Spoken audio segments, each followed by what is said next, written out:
Welcome back to Arsa Medica, the sidereal medical astrology site or the Vedic medical astrology YouTube channel. Right, my name is Dr. Rahul Kamath, and it's nice to be back after a small hiatus. Today, we are going to be discussing a case study on uh, which is a neurodegenerative condition called amyotrophic lateral sclerosis. Okay, so for those of you who have come to the channel late, who have just joined, uh, let me just tell you that I'm a medical doctor and I am deeply interested in medical astrology, and I have been doing some correlation between traditional Jyotish and allopathy as well as Western astrology. Okay, so today we are going to be discussing this case of amyotrophic lateral sclerosis. Now, this is a medical terminology, the medical diagnosis, but basically what it means it is that it is a neurodegenerative disorder. Okay, wherein basically there is a gradual degeneration of the nerves in the spinal cord, as well as the brain, and then there is a kind of a gradual onset of paralysis. So there is a case here which I'm going to discuss in detail, right? So this is a disclaimer which is the usual stuff. I always have this disclaimer. You might want to go through it at leisure. Now let's jump to the case itself. Let me just tell you about this patient. This is a patient. This is a lady, 50 years of age. She uh, is living in the United States, in upstate New York. And on the 2nd of January 2020, she suddenly developed symptoms and signs of sort of loss of power, starting from the left hand. Then gradually both the legs got involved, and now the right hand as well. So this has been increasing in severity over the entire period of 10 months. As we speak now, we already end of November, so almost 11 months. The point to note here is that this started quite suddenly on the 2nd of January. So she was almost completely normal on New Year 2019, 31st December, and on the 2nd of January she suddenly developed this weakness. So that's an interesting thing, and we'll be looking at the astrological causes of that a little later. Uh, Subsequently, she has been unable to walk, and as we speak now, she is really in a very difficult situation. She is in despair, and her back, there is a constant pain and discomfort in the back, because she can't really move much. So the back muscles are bearing the brunt of the entire weight of the body, in a sense, right? So this is the case, and we will try to sort of analyze this from the medical astrology perspective. Now, before we go further, let us kind of um, define or delineate our approach to this particular case, right? So, what are the factors that we will consider?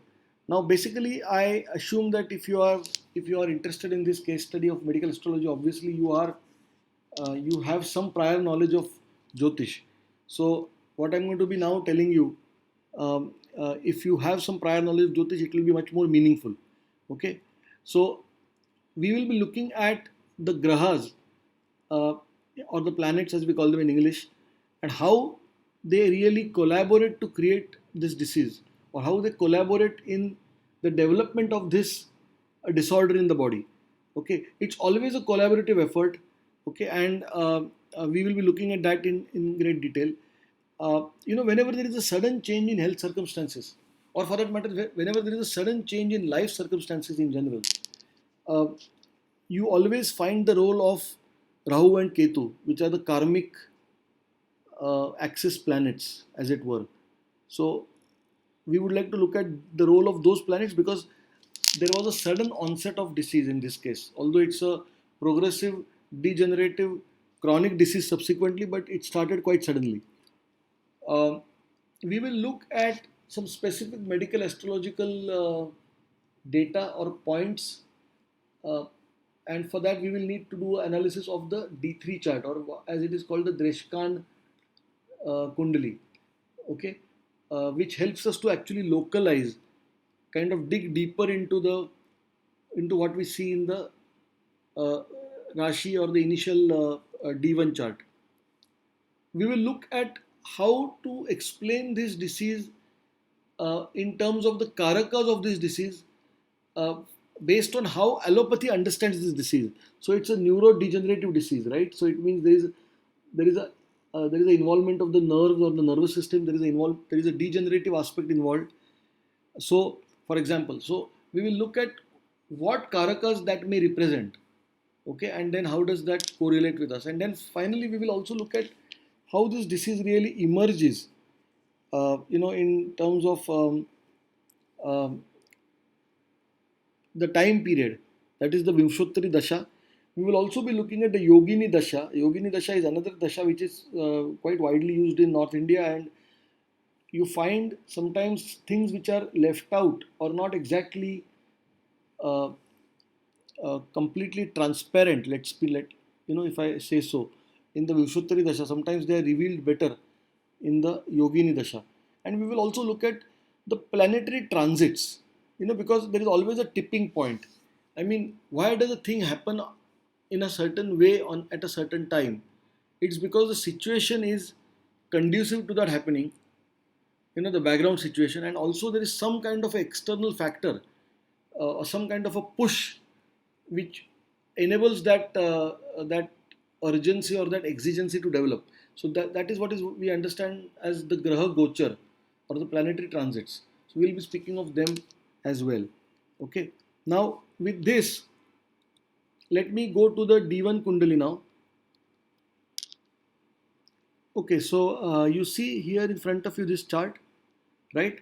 So I could just kind of a little bit expand it for you to see this clearly. This is the D1 Kundali or the Janma Kundali or the Lagna Kundali as it is called, the primary chart, of this person, of this lady.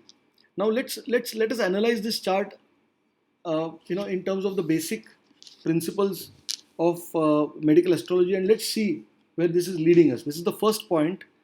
Now here, if you see here, uh, the ascendant here is Leo, and you see the lord of the ascendant basically is the sun. The sun is in the third house. Okay, so this is something to note here, that the ascendant is in the third house, and the third house is basically, uh, the sun here is in the third house. Now the third house is here basically. Now the third house is the sort of mirror of the eighth house. So it is connected to disease in a way. So you find sun, and then this sun is in what is called as Swati Nakshatra, okay, which is a Rahu, Nakshatra of Rahu, and it is in the sign of, it is in Libra, correct? And this is a Rahu Nakshatra. Okay, now also you find that sun is very, very close to Venus. Do you notice that? Sun and Venus are practically at the same, on 11 degrees 12 minutes is Venus, 13 degrees 32 minutes is Sun. So they are very, very close. So Sun and Venus. So this is the point to note, the Lagnesh. So first we look at the ascendant. So this is just, we keep this in mind. Also note that the Rahu Ketu axis, the Ketu is basically in the same sign as the Lagnesh. So the ascendant is connected, in a sense, the Lord, is connected to the, basically the Ketu here also, correct? Now, if you look at the ascendant itself, you have Pluto and Uranus in the ascendant. Now, Pluto and Uranus are both outer planets, and Pluto has been traditionally described even in ancient Indian Jyotish, although it is not it has not been studied in the mainstream Jyotish, but there are references to Pluto and Uranus even in the Mahabharata. And Pluto is often referred to as Yama. Yama is the god of death. So Pluto in the Lagna, well, it would indicate some very, very long-term change, a kind of a mental morbidity or a kind of a long-term physical morbidity of sorts. Uranus stands for the pituitary gland, that also is in the ascendant here. Uranus here is in the nakshatra Uttara Falguni. Do you see that? Do you see that? Do you see the nakshatra Uttar Falguni here? So, uh, see here, Uttar Falguni. Uttar Falguni basically is the nakshatra of the sun. Okay, Pluto and Uranus are in Uttar Falguni, and sun is the lord of the ascendant of the Lagnesh. Okay, so this is one point to note. Now, if you look at now the moon, okay, so we look at the sun, the moon, and the ascendant typically first, and then we look at the other side of it. Now the moon here is here in, you notice here the moon is here in the ninth house. It is in Aries. Okay, so therefore it is in a, it's a kind of a, it's in a Mars, in a Martian sign, and it is in the nakshatra Kritika. Now Kritika, the lord of Kritika is basically uh, is sun. So Kritika nakshatra, the deity is Agni, the nakshatra devata is Agni, and the nakshatra Swami is sun. So again you notice that moon, and a moon in Kritika gives a very aggressive mind which refuses to, is a very aggressive mind. And here you also see that moon is along with Rahu. Okay, this certainly indicates some kind of a sort of a severe unease with the mind or the moon. In a sense, there is a sense of deep sense of unease. Okay, and you also notice incidentally that here that and I'm going to come in great detail to that little later, but you notice here that Mercury here, this is eighth to the moon. Correct? Now moon is reflective of the mind, Mercury eighth to the moon. So from the eighth position from the moon, eighth house is what is called the Mrityusthana, or also the you know the, it is the house of mystery, the house of occult. It is also how it is one of those 6, 8, 12 houses. So if, when you look at it from the moon perspective, it is the eighth house. So that also the moon Mercury sort of uh, moon Mercury here therefore is what we call is Shadashtak, or a 6-8 relationship, which is really not all that great. Okay, so you have so many different things here which are involved. Now let us look at um, the three houses. Okay, which typically, we look at these houses. These are uh, what we call the house, the sixth, eighth, and the 12th houses. Now the sixth house, you are aware that this is the sixth house here. Okay. Now the lord of the sixth house stands for disease. Typically, and sixth house is the house which we have to study in great detail when we study any medical astrological chart. The sixth house lord is Saturn, which is placed in the eighth house. Okay, eighth house is the house of death, the Mrityusthana, the house of longevity. Now, typically, Saturn in the eighth house, or the lord of the sixth in the eighth house, does not augur well for health for sure, but it does. But it is said that Saturn in the eighth house gives a long life, or at least is conducive to longevity. But then there could be exceptions, and certainly if Saturn is the lord of the sixth house and it is in the eighth house, we need to study that carefully. Now the eighth lord is what? Obviously the eighth lord is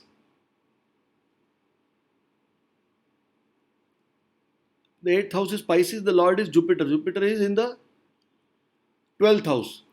Okay, so you have the 6th, 8th, and the 12th. So there is certainly going to be a health situation in this person's life, and we are going to be studying this in quite some detail, subsequently. Now the Jupiter is also aspecting its own house directly. The Jupiter is aspecting Pisces by a direct ninth aspect. Okay, so that doesn't really also augur well in terms of Ashtamesh. So you have the Ashtamesh, you have the H8 Lord aspecting H8, which has Lord of H6. So you see what is the situation here. It's a kind of a complex situation. So in terms of, so we'll have to be studying this a little bit more carefully. Now, let us dig a little deeper. Saturn is in the nakshatra of Purva Bhadrapada, okay, in uh, Meen Rashi or Pisces. Now, Purva Bhadrapada is a Jupiter nakshatra. Remember that. Okay, Purva Bhadrapada is a Jupiter nakshatra, and also interesting thing to note here, is that uh, one sec. Yes. Now I'm talking of Purva Bhadra. I'm just going to change my color a little bit. I got a little bit bored of this color. So let's go for green. Purva Bhadrapada is a Jupiter's nakshatra. The nakshatra lord is Jupiter. The nakshatra deity here is Aja Ekapada, which is the form of Shiva. Okay, in a sense, it's a form of Shiva. It's the uh, now these are not particularly very great nakshatra. This is not very particularly good. It's not a very auspicious nakshatra in general. So you have Saturn in Jupiter's nakshatra, and Jupiter here is in which nakshatra? Jupiter is in the nakshatra Pushya. Pushya. And Pushya being a Saturn nakshatra. Correct? So you have Jupiter and Saturn exchange of nakshatra parivartan yoga also here. Okay? And now look at Mercury. Mercury is in Anuradha, a nakshatra which is in Scorpio. So Mercury is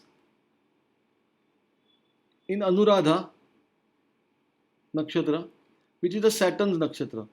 Okay, so you have Saturn in Jupiter's nakshatra, Jupiter in Saturn's nakshatra, and Mercury in Saturn's nakshatra. So obviously, Saturn and Jupiter are going to be partners in crime, because Saturn is lord of H6, Jupiter is lord of H8, and what is the lord of the 12th house? You have Moon, and we already saw that Moon is afflicted with Rahu, right? See here, Moon afflicted with Rahu, correct? Then you have all this which I spoke about, um, the Jupiter Saturn part, correct? The Jupiter Mercury and the Saturn kind of a part. Then you also have what I just spoke about, the H8 Lord aspecting, the Guru aspecting this is Jupiter, of course. Now the point to note here is this Jupiter is exalted. Remember, exalted Jupiter is a good thing in general, but if it is exalted and if it is in a bad sign, it can create extreme havoc also, because it can create a health situation, a health emergency, and we are going to be looking at that in great detail subsequently. So I think this is clear. This much part is clear. Now, basically, if you now we want to go see qualitatively, go a little bit more in detail and see qualitatively what is happening. I'll just expand this a little so that you can see this clearly. Can you see here the D9 chart? Okay, this is the what is called the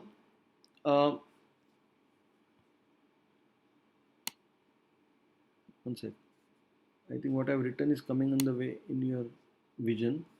Okay, so in the D9 chart, which is the Navamaush Kundali or the Namaush Kundali, again you see that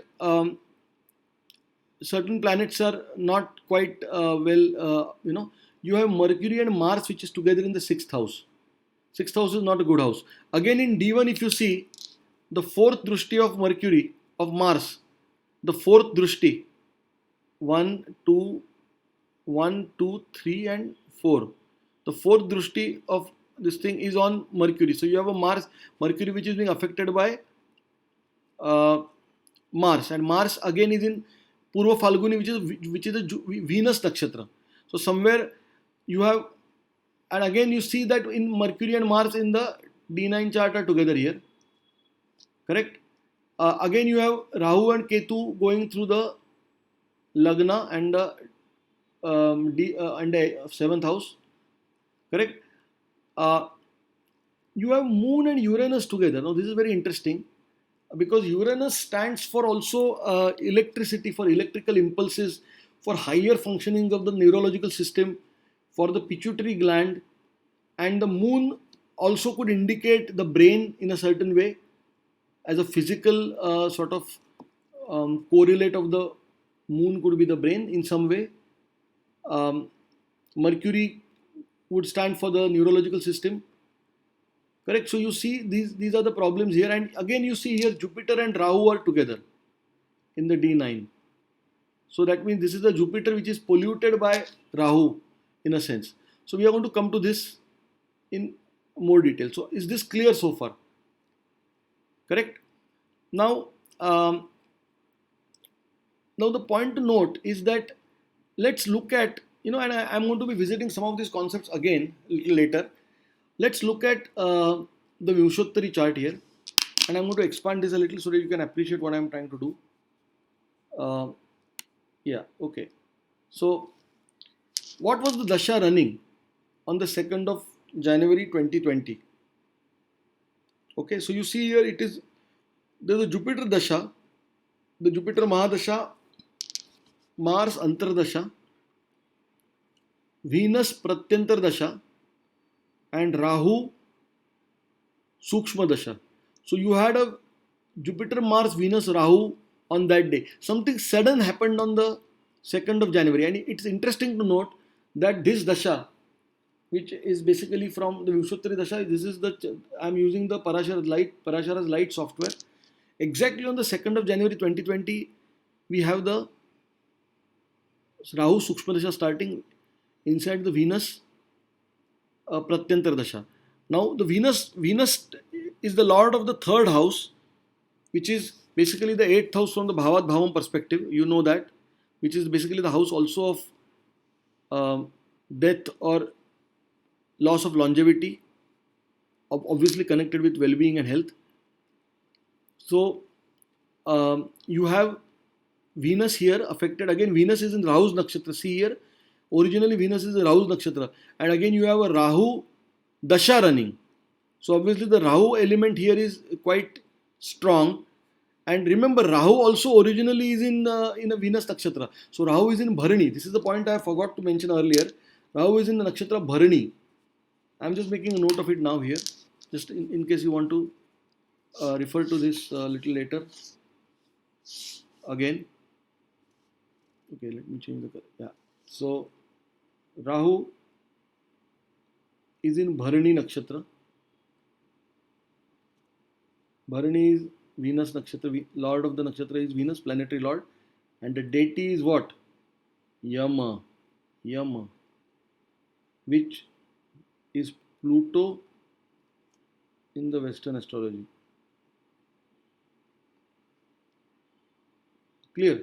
So you have here, therefore you have a Rahu and Venus exchange of nakshatra in the natal chart, and then you have here Venus and Rahu Pratyantar Dasha and Sukshma Dasha also, and you have Jupiter Mars, and Jupiter again here clearly the Ashtamesh. So the primary Mahadasha is the Ashtamesh Mahadasha. So I mean nothing good can happen in this Mahadasha from the health perspective. All disasters, because it is the Ashtamesh Lord of the 8th house, which is seated in the 12th house, and again exalted with a direct drushti on the 8th house. So not good for health at all. Again you have a Mars which has the 8th drushti on the 8th house here, correct? 1, 2, 3, 4, 5, 6, 7, 8, which is again aspecting 8th house Saturn. So Mars, one malefic, powerful malefic aspecting another malefic Saturn in the 8th house. It can't get worse than that. So therefore Jupiter, Mars both are extremely malefic here, and Venus, as I already mentioned, and Rahu, right? Now the point to note here is, apart from the analysis we've done, like a couple of more analysis we need to do. For the Leo Lagna or the Leo ascendant, you have the ninth lord, which is the Badhakesh. Okay, the concept of Badhakesh, which is the ninth lord, and the ninth lord here is Mars. So Mars is Badhakesh. So you have a Ashtamesh Mahadasha, a Badhakesh Antardasha, Mars, correct? And you have here, uh, and when you look at, just for the sake of the analysis of this chart, to complete the analysis, the Marrakesh are the lord of the second, and the lord of the seventh. So which is Mercury. So Marrakesh is Mercury here, okay, and Marrakesh is also Saturn here. And remember, as we already seen that Mercury is connected with Mars here, which is the Badhakesh. Okay, and if you see also the D9 chart here, the third drishti of Saturn is on uh, Mercury. Can you see that? This is the third drishti of Saturn. One sec, something happened. Undo cut, sorry. So the third drishti of Saturn is on Mercury here.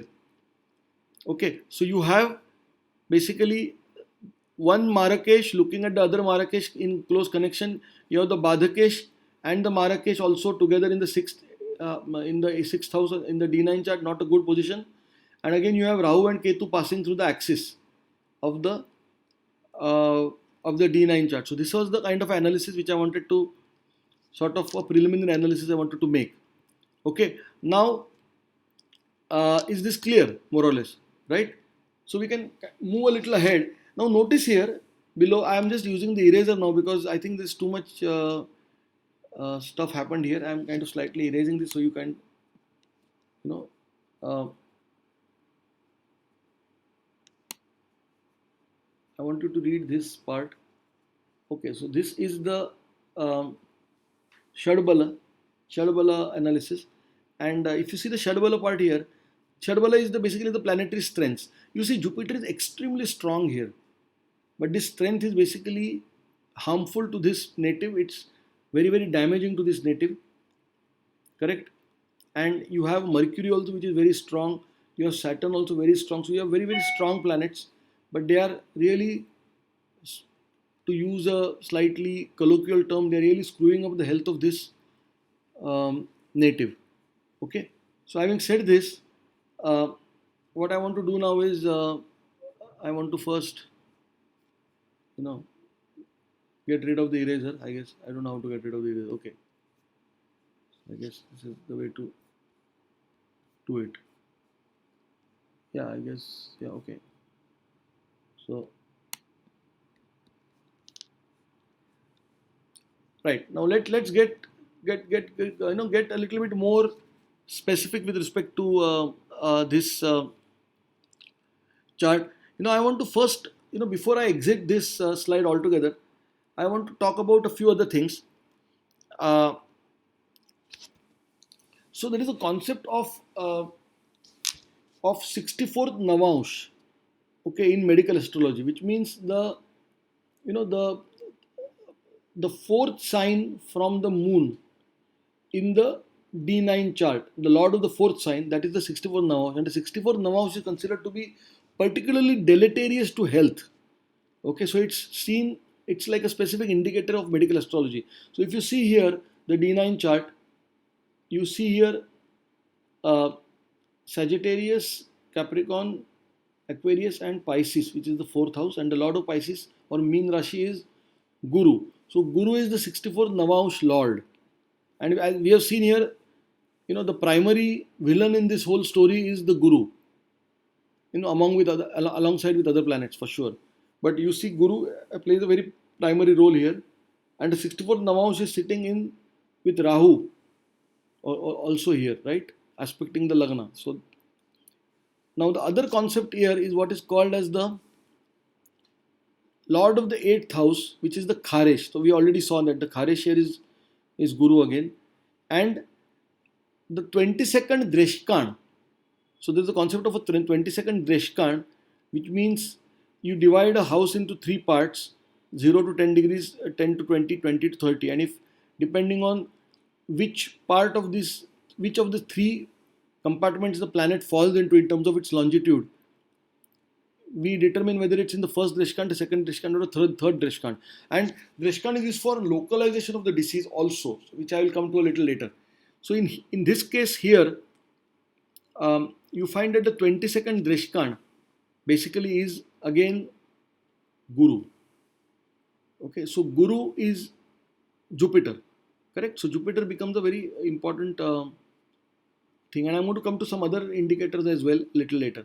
Now, I want to be speaking about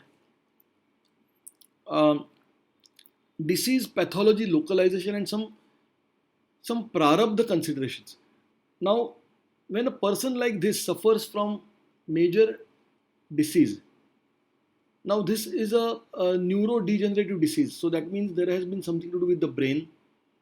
Brain would mean, as I said, we already spoke about the role of Mercury, maybe the role of a partial role of Uranus there, because Uranus stands for electrical conductivity. Mercury also stands for conductivity. Jupiter, because in this condition you see demyelination of nerve sheaths. Demyelination, do you understand what it means? There is a myelin sheath around the nerves, correct? So if I were to just sort of draw something, so if this is a nerve,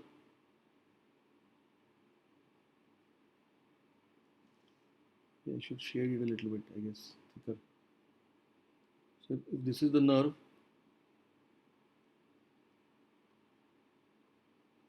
correct? Now there is a nerve sheath around it. So so let's say I'm using the color here now, some other color, whatever. So maybe I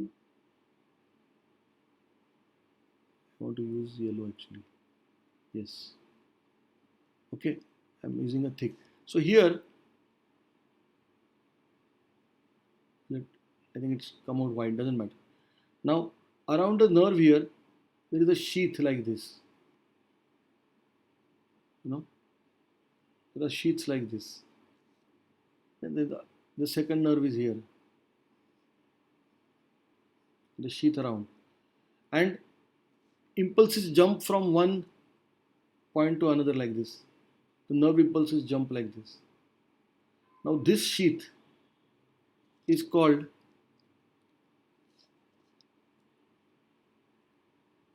the myelin sheath, and this contains fat also, among other things. The Karaka of this is Jupiter.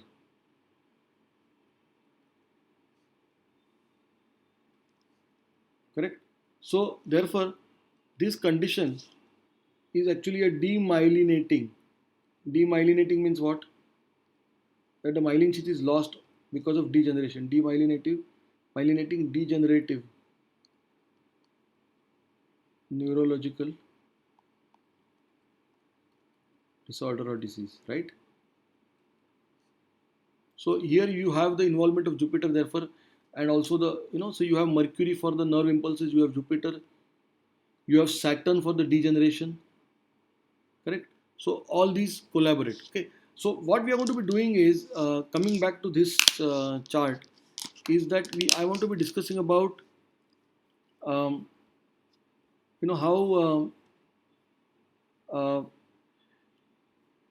we can actually localize the disease and how this probably started in the past life. There would be some kind of a prarabdha considerations for sure. So we'll be looking at those. Okay, and I might also want to look at the D30 chart a little later, but I'll see if I have time, I'll do that. Now here, you already have seen the birth chart.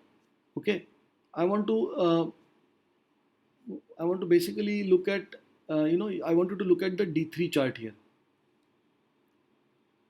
Now here you see that in the D3 chart, the lord of the 6th house is Saturn, which is in the 8th house, like in the D1, which means this certainly started somewhere in the in the lower limbs. In the lower limbs, it looks like this started somewhere in the in the legs, or in somewhere like that, in the distal nerves maybe. And um,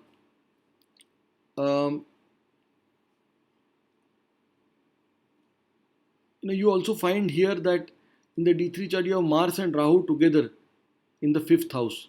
So that indicates some kind of a past life legacy, maybe something coming from past life, something like. Again, you see Jupiter Mercury together. So Jupiter is actually is really some kind of a villain, which is clear. Now I looked at the D60 chart. Now the D60 chart is what is basically the past life, in a sense. And in D60 you see a lot of disorders here. You have both Jupiter and Saturn in the 8th house in Pisces. So you have basically the Lord of the 6th and the Lord of the 8th both in the 8th house. You have Ketu and Rahu axis passing through the 6th and the 12th house. Extremely bad for health. Again, you have the Sun with Rahu. Sun would stand for a lot of things, for father, for immunity, for healing abilities. And you have Gulika there. Gulika is the Shani Putra, Gulika. And Gulika and Sun would be vicious enemies. So Gulika and Sun together in D60 together is not a good idea. And again, you have Mercury with Pluto sitting here, and Mars with Rahu together. So all in all, I think, and even the 11th house, which is the in which you have Gemini with Mars and Rahu, probably doesn't augur quite well for health, because it is of course the sort of the mirror of the 6th house from the Bhavat Bhavam perspective. Correct. So with this thing, we see that there is some kind of a problem with respect to the the divisional charts. I want to show you one more divisional chart, which is basically the D30 chart. I'll just show it to you in a bit. Right, so let's see this chart. This is the D30 chart here, or as it says here, misfortunes. So it's indicative of as the name suggests, of misfortunes. So here you see in the 6th house you have Jupiter and Mercury again together. Okay, so it's kind of confirmation of the diagnosis, in a sense, from the astrological point of view. And here you have again, you see Rahu Ketu are together, and they are directly aspecting Mars, Venus and Sun. Okay, which again you have a Sun Venus sort of a almost like a conjunction in the D1 chart. You have here Moon and Uranus again together with Neptune. Now Neptune is a kind of a mysterious planet. We call it Varuna in Indian astrology or Vedic astrology, and Varuna was a Asura. He was also a Deva later on, but it basically is a primordial Asura. So Varuna is from the medical astrological perspective responsible for the pineal gland, or for higher sort of brain functions. Okay, it's also co-ruler of Pisces along with Jupiter, right? So you have this here. You again have Saturn here in the 2nd house, okay, which is the Marak Sthana. So there is some indication of misfortunes. And again, you see, typically you see Jupiter and Mercury, which is very much pathognomonic, right? Now let's look at some specific medical astrology indicators. I already spoke to you about the 22nd Reshkan Lord Jupiter, 64th Navamaush Lord again Jupiter, and there is a concept of Sarpa Dreshkan. Now Sarpa Dreshkan again are the watery signs. So the watery signs in the chart are what? Cancer, Scorpio and Pisces. Now you notice here, very interestingly, in this natives chart, that the 4, 8 and the 12 houses, or that 4, 8 and the 12 rashis are falling in the, so your 12th house is Cancer, which is watery, your fourth house is Scorpio, which is watery, and you have uh, your eighth house, which is Pisces, which is watery, and you have, again, uh, like I said, you have Jupiter in the Jupiter and Mercury collaborating with each other. There is a drishti of Jupiter on Mercury directly. There is also a drishti of Jupiter on Saturn directly. So all of them are collaborating, and basically the presence of planets in the Sarpa Dreshkan, in the watery signs, so are not good for health. So you have Jupiter and Mercury, which are what are called as Sarpa Dreshkan, defined as Sarpa Dreshkan here. Now Ketu is also very close to the Mrityu Bhaga. So there are these points which are defined for each graha in certain specific rashis or signs at a particular point. If a graha is very close to that point, it is what is called as, or at that point, it is the Mrityu Bhaga point. So doesn't augur well for that person. Okay, so here you have Ketu, which is in Mrityu Bhaga. Now, point to note is, if you see the first D1 chart, what is the ascendant point? What is the Bhava Madhya of the Lagna Madhya Nakshatra? It is basically Magha Nakshatra, which is a Ketu's Nakshatra, first Pada of Magha Nakshatra, which is again basically a, a Mesh Navamaush, okay, or a fiery Navamaush, and Magha Nakshatra being a Ketu's Nakshatra. So you have Ketu clearly here, and you see Ketu here, which is at the Mrityu Bhaga. So therefore, that doesn't augur well at all. And again, you notice that Ketu is with Jupiter and Venus in the third house. So therefore, that also correlates. Now, you see here, there is in front of you on the right side of this slide or this screen, you see the Yogini Dasha. Yogini. Now, Yogini Dasha is a kind of Dasha which is practiced in North India, and it is used quite successfully and quite prolifically alongside the Vimshottari Mahadasha system. Now, Yogini Dasha sometimes uncovers, these are shorter dashas, so the entire, like Vimshottari is 120 years, Yogini is 36 years in all the Yoginis together, one cycle of Yogini. Now, Yogini Dasha sometimes uncovers certain planetary influences which are missed by or concealed cleverly by the Vimshottari Dasha. So together with Vimshottari, it will throw additional light into the whole situation. So see here in the Yogini Dasha, you have primarily a Rahu, Saturn, Venus running. At the time of when this happened, there was a Rahu, Saturn, Venus kind of a Dasha running. Okay. So if you see this, again, the Rahu aspect becomes very, very prominent here. In the Vimshottari Dasha, the Rahu was the Sukshma Dasha here. Here you see the influence of Rahu very prominently here. You have Rahu, Saturn, Venus. Here you have again Venus and Rahu. Okay. Here you see the Jupiter overarching influence. Here you have the Saturn influence. But again Saturn is in the Jupiter sign. So again there is a Jupiter influence. So you see all this more so happening. Correct? So this is just a point to note, additional input. Now, one small addition I want to just make. We generally don't mix it up, but it's worthwhile mentioning. See, the analysis we are doing here is the Parashar, basically the Parashari analysis, the traditional Parashari analysis. Now, there is also something called as Jaimini. There is a Jaimini kind of a analysis, based on the Rishi Jaimini, who developed the Jaimini Sutras and his whole different discipline of astrology or Jyotish. Now, in the Jaimini system, there are Karakas. Okay, there are these Chara Karakas of Jaimini. Now, the sixth, the Jnati Karaka, you see this chart here, Karakas. See the second last from the right side, the second from the right, the GK, which is Jnati Karaka. Jnati Karaka here is basically the Roga Karaka, is Mercury. So Mercury is really highlighted here, and Mercury certainly stands for nerves and neurological system.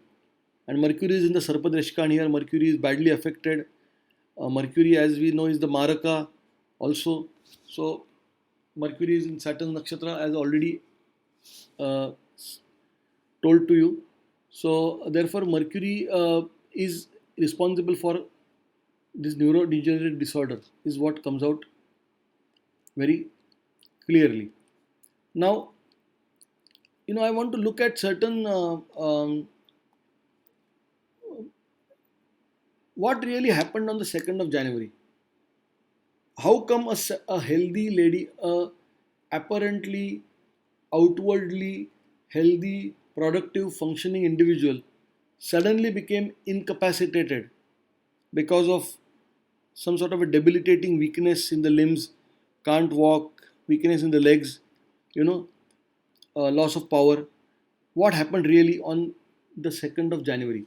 So I was very curious. So obviously what I did was I plotted the Gochar on that day, on the 2nd of January 2020, in upstate New York, USA. What was the Gochar of the planets? The Gochar would be more or less similar everywhere, but basically this is how what I found.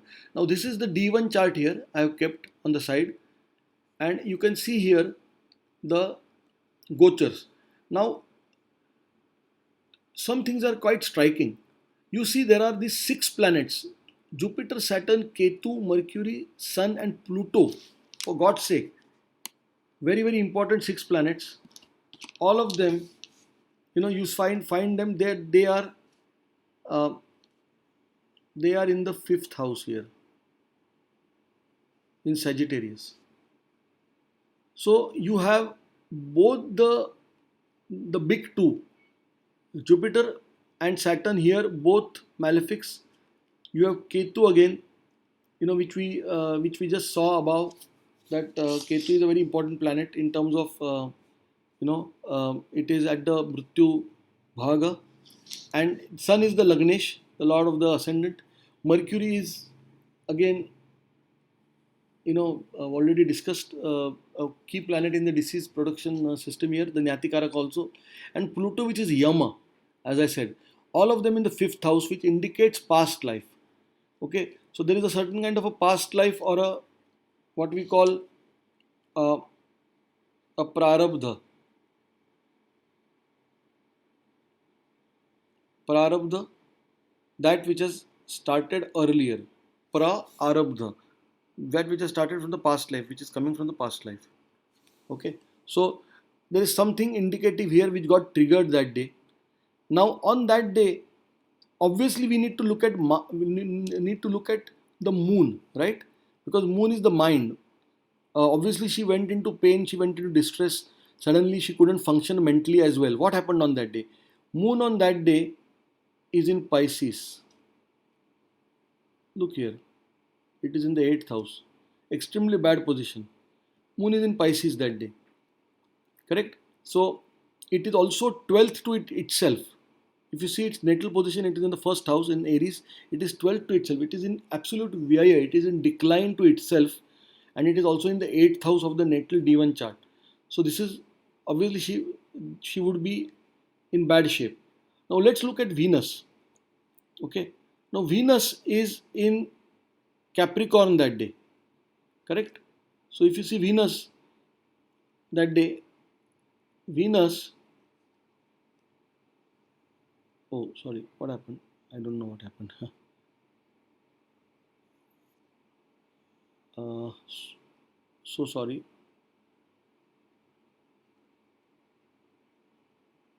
Just erasing this out.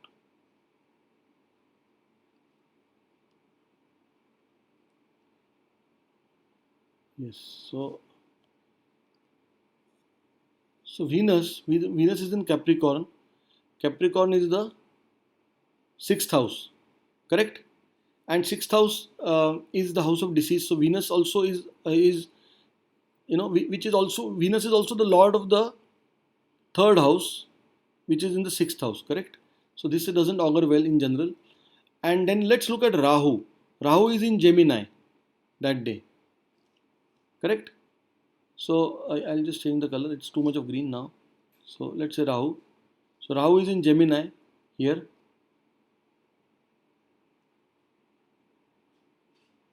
So again, not a good position because this is Bhavat Bhavam from the 6th house. It is a mirror of the 6th house. Again, so you see all the planets, the Gochar are actually, it was all designed, So I like to always write something, I always like to say something, um, which I will write here in big letters.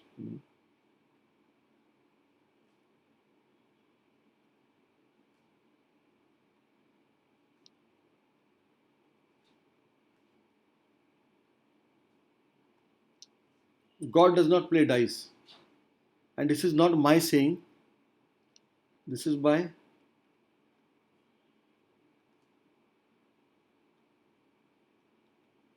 Albert Einstein, who needs no introduction.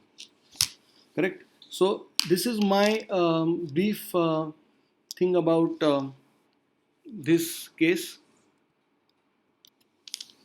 So this is Arsa Medica once again. We are at the end of the presentation today.